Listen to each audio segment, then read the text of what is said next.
L'importance du travail de l'inspecteur dans le système aéronautique n'est plus à démontrer, car il constitue un élément essentiel du système national de supervision à travers donc ses activités de certification, d'homologation, d'audit et de surveillance continue relatives donc au domaine des licences, de l'exploitation technique des aéronefs, de la sécurité du transport de marchandises dangereuses, de la navigabilité des aéronefs, des services de navigation aérienne et des aérodromes, mais aussi de la sécurité et de la facilitation. Mesdames et messieurs, comme vous le savez, le Sénégal a entrepris depuis 2014 la mise en œuvre d'une stratégie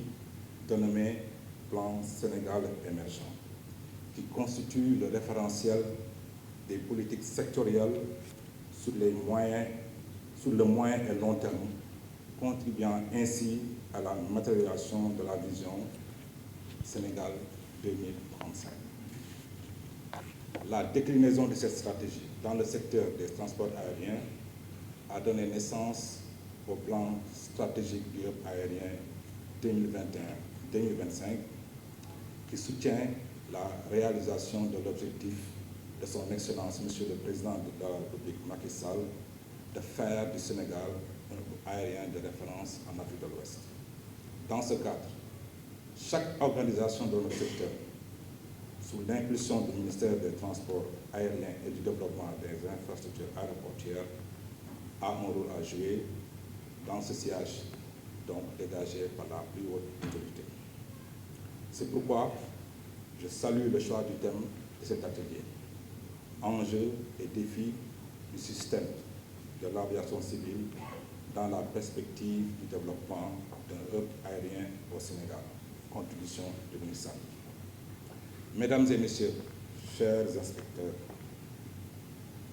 revenant à votre corps de métier, comme l'a précisé tout à l'heure le président de l'UNISAC, il est le seul dans le système de l'aviation civile à avoir des articles dédiés dans la loi portant Code de l'aviation civile du Sénégal. Cela prouve son importance, sa criticité dans le système national de l'aviation civile pour atteindre les objectifs de sécurité, de sûreté, mais aussi les objectifs d'efficacité du transport aérien. L'étendue et la complexité de vos activités exigent de vous des compétences et des qualifications avérées. Dans un environnement où les normes évoluent rapidement avec les innovations technologiques, vous devez non seulement être à jour par rapport à la réglementation et aux compétences requises pour la supervision tout au long de votre carrière, innover pour sortir des sentiers battus, mais également adopter les nouvelles approches en matière de supervision de la sécurité et de la sûreté, notamment l'approche basée sur les risques. L'approche basée sur les risques permet en effet l'application de mesures adaptées à travers l'identification, l'évaluation et la compréhension des risques de sécurité et de sûreté. Elle permet également l'utilisation optimale des ressources humaines qui se raréfient. Et en ce qui concerne donc cette raréfaction des ressources humaines, il faut juste dire que c'est un problème mondial que l'OACI et les autres organisations relevantes essayent de régler. Au-delà de ces compétences et qualifications, l'inspecteur a l'obligation, dans l'accomplissement de sa mission et de l'exercice de ses responsabilités, à faire preuve d'honnêteté, d'objectivité et de diligence, et à maintenir en permanence une attitude de dialogue et à éviter toute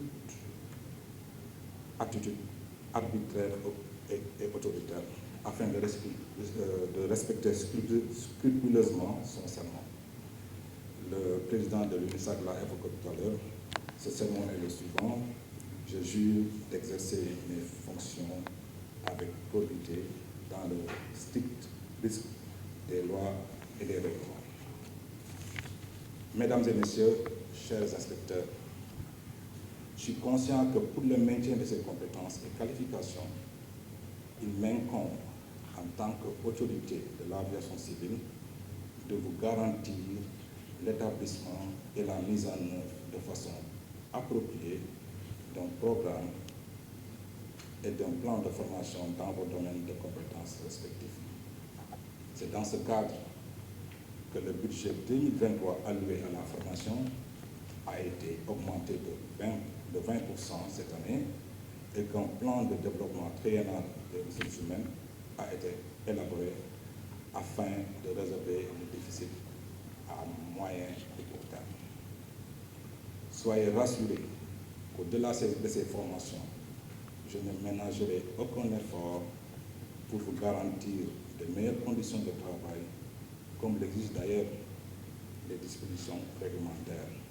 afin de rendre plus attrayant ce corps si prestigieux, mais surtout pour vous faciliter à respecter votre code de déontologie.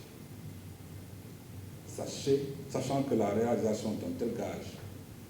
ne saurait se faire que si l'autorité de l'aviation civile est suffisamment dotée de moyens. L'État a placé le renforcement de l'autorité de l'aviation civile comme axe de priorité dans le cadre de la mise en œuvre du projet Europe aérien. Je ne saurais terminer mes propos sans remercier nos anciens, nos doyens, qui ont beaucoup contribué à faire de l'aviation civile du Sénégal une aviation civile de référence. Je voudrais aussi réitérer mon engagement à améliorer les conditions de travail des inspecteurs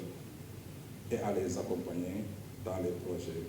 pouvant mener à un système d'aviation plus sûr et durable. Je vous remercie de votre attention.